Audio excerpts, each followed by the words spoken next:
Hey guys, welcome to P-Cube, where we watch and talk about music as classical musicians. Today's video is another Rolling Stone. We couldn't wait for this video to happen.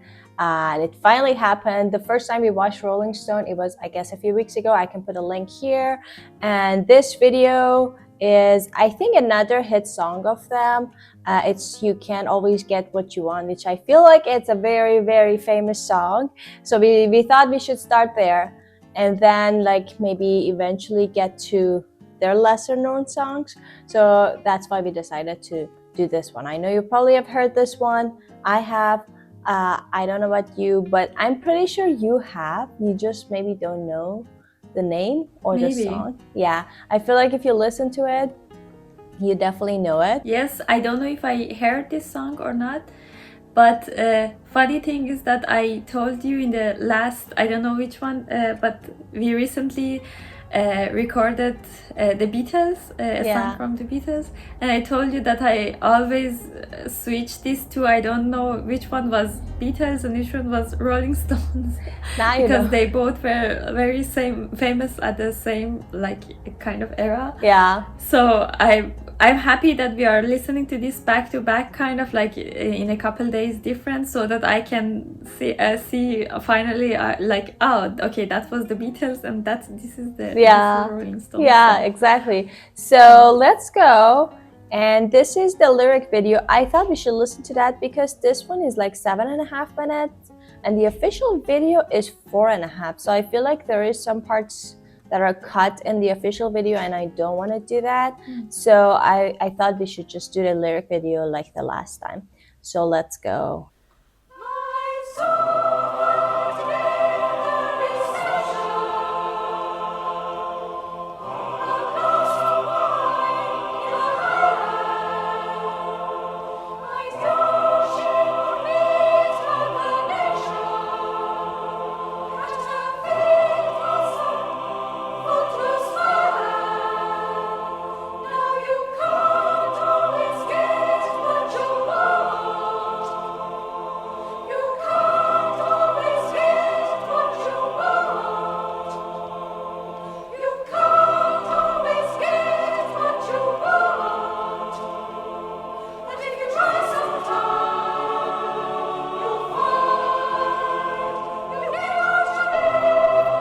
Oh my god, I love that choir section in the beginning because I feel like it's such a contrast with the remaining of the song.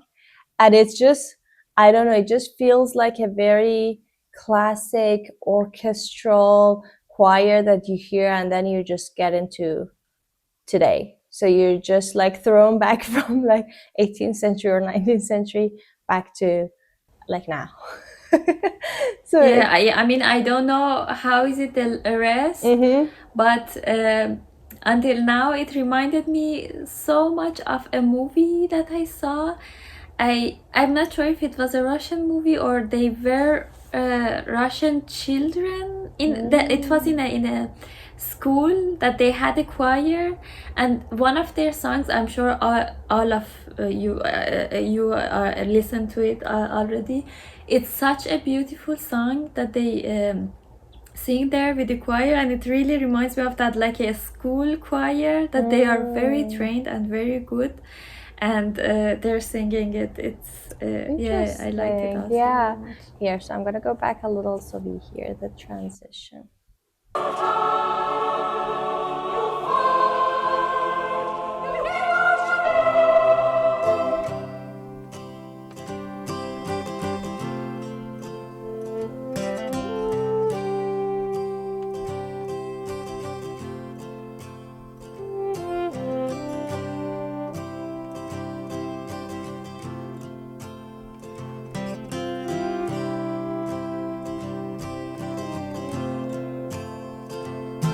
I saw her today at the reception, a glass of wine in her hand. I knew she was gonna meet her connection. At her feet was a footloose man. You can't always get what what you want. You can't always get what you want. You can't always get what you want. But if you try sometimes, well, you might find you get what you need.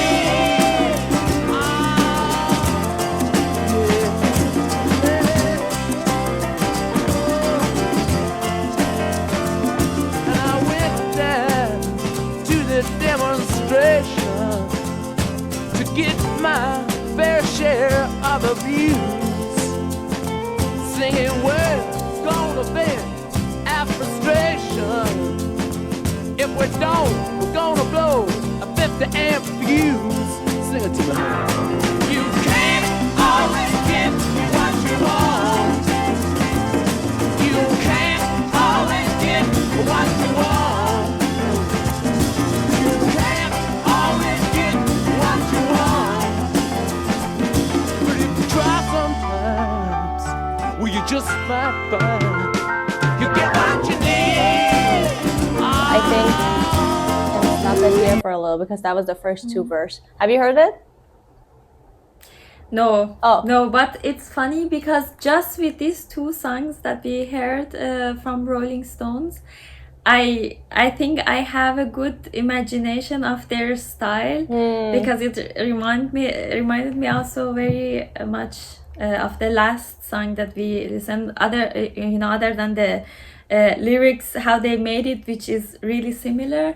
But I think the style and the instrumentation and everything, it's I think if there are other songs is also like that, I think I got how their vibe of the band is. Interesting. It was so interesting because even though I heard the song a few times before, I never paid attention to how the characters change in like 2 minutes. As like in the intro, it was like a very innocent, like school choir, as you said, and then it went to a little bit of an orchestral intro if you heard all those brass instruments. So it gave like a very elegant and classy vibe to it, and then it just went back to when his singing started, it definitely had a different character to it. And in the chorus, it really reminded me of like the call and responses that they do at the churches. I don't know if they meant it for it to sound like that, but then the way they were kind of like going back and forth with the lyrics there, it was so cool that it's like all these different characters, they somehow work in one song. It was very interesting. What you need.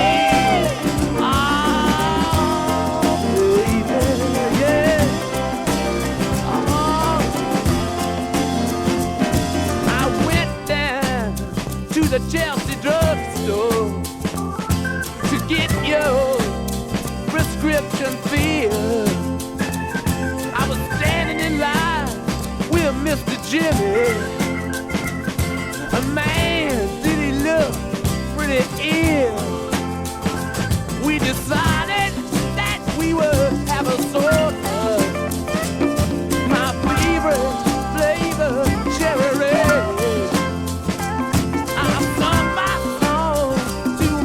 Jimmy, yeah, and he said one word to me, and that was there. I said to him, you can't always get what you want. No, you can't always get what you want.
could tell by bloodstained hands.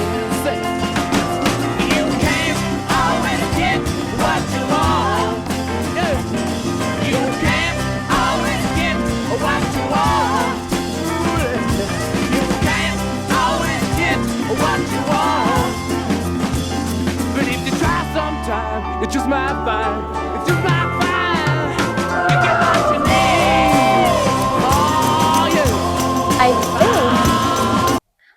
I think this last verse was new to me. I think maybe that's why the shorter version that I heard a lot, the audio, that one is shorter, because I thought maybe they cut some of it, but that verse was one of them, the one with the bleeding man or something. I was like, oh, that's new to me. Yeah, the drugstore verse was the one I knew, and that's how actually the song started, because I was so curious about this song, and so I read a little bit about the story behind it. And apparently the thing that inspired him to write this song was he goes to the drugstore to get some soda, and then the drugstore person, that is Jimmy in this song, tells him that we don't have it. And then he's kind of frustrated. The drugstore person, Jimmy, says, you can't always get what you want. And then he just gets the inspiration to basically write this song. And it's so cool, because then it just goes to the bigger picture of like, you can't always get what you want in life, as like that's just the harsh reality. And that was pretty funny that he actually also put his name in it. Oh yeah, so interesting. But aside from that, about the music, it's so interesting that exactly the story that you said, I can really imagine, because of how capable is the singer of just storytelling. And I feel like I'm just sitting on a cafe bench or something, and the person is telling me the story of that, yeah, yesterday I went to there and I wanted to buy this and they didn't have it. And in the song, you really can imagine yourself that he's talking to you and he's telling a story. But it's not just the storytelling skills of the singer that makes it so special.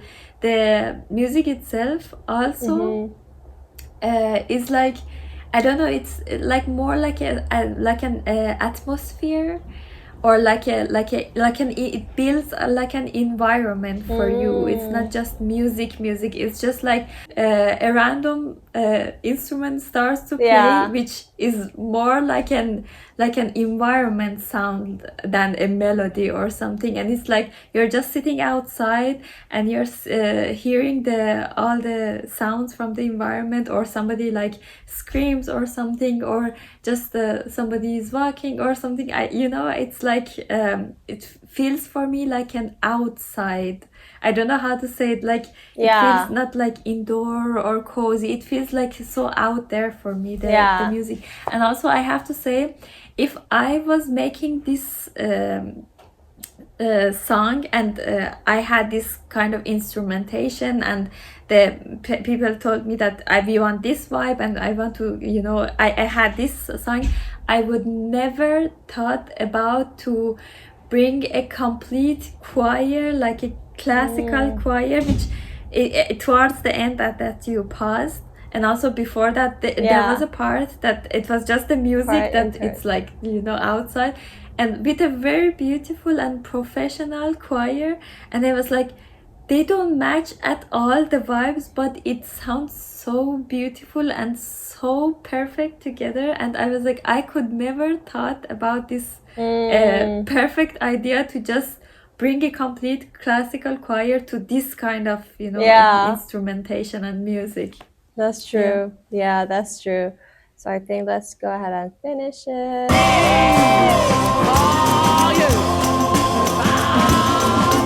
Also here, the choir.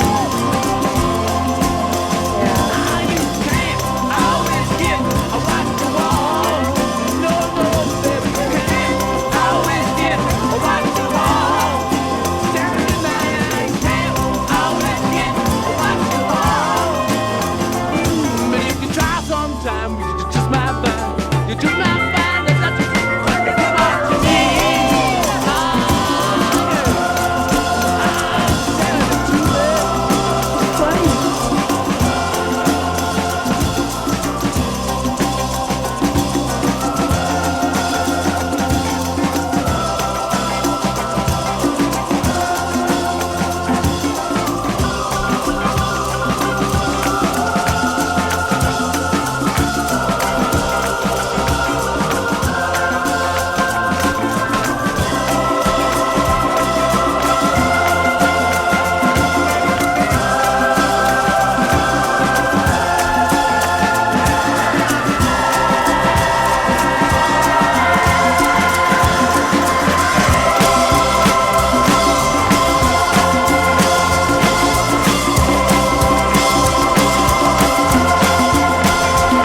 really interesting.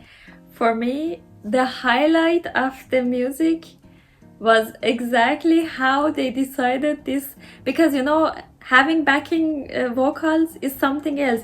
It's you know, it's not some usual normal thing, but have this kind of choir, which I could really imagine that with this exact melody. I mean, you don't even have to change the melody in a church, just like that, and it sounds so holy. Yeah, you know, like something, some holy song or some holy moment is happening, but then you are like, yeah, yesterday I went to the thing and they didn't have my song. I mean, the message that they are having is something, you know, very important. Maybe with this they wanted to say, we are saying something serious. It's really like it is, we are saying some philosophical thing that you cannot always have, you know, what you want, but I don't know, it's really funny for me. It's, I think it was a genius idea. That's a very nice, like, yeah, just putting those two things that are kind of like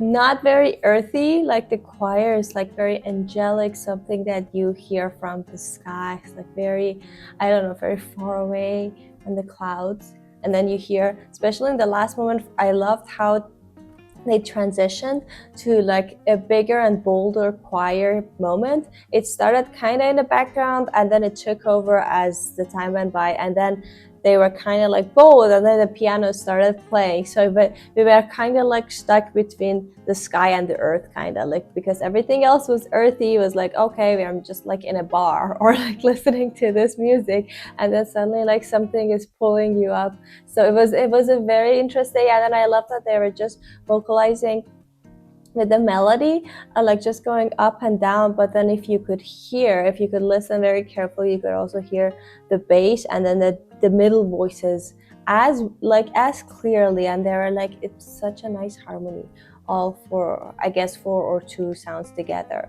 Yeah, that was very, like a very, I don't know, special moment in this song for me, when the choir was kind of like at the same time the music playing, like a piano and the drums and everything else. Yes, exactly. And now I think I can say which is Rolling Stones and which is Beatles. They are so different. Yeah, honestly, they have nothing to do together. I don't know why I was like, which one is which one? I mean, it's understandable, like, that you mix them up, because they are both, like, as you said, in the same era, and they were both British bands, and then they suddenly went more wild. They broke all the records, and then they both kind of like, they're not together, obviously, but then some of their members also, they have solo careers, like Mick Jagger, and then from the Beatles also the same thing. So yeah, I don't blame you, but now I think the more you listen to them, the more like you can distinguish and then figure out like their sound are very, very different. Yeah, so if you guys have any suggestions from either of these bands, please let us know. Thank you for watching. We hope you enjoyed it as well. Don't forget to like this video, subscribe to our channel if you haven't already, and drop your comments below. If you want to support us more, there is a Buy Me Coffee link in the description. We'll see you guys tomorrow with our next video. Bye! Bye!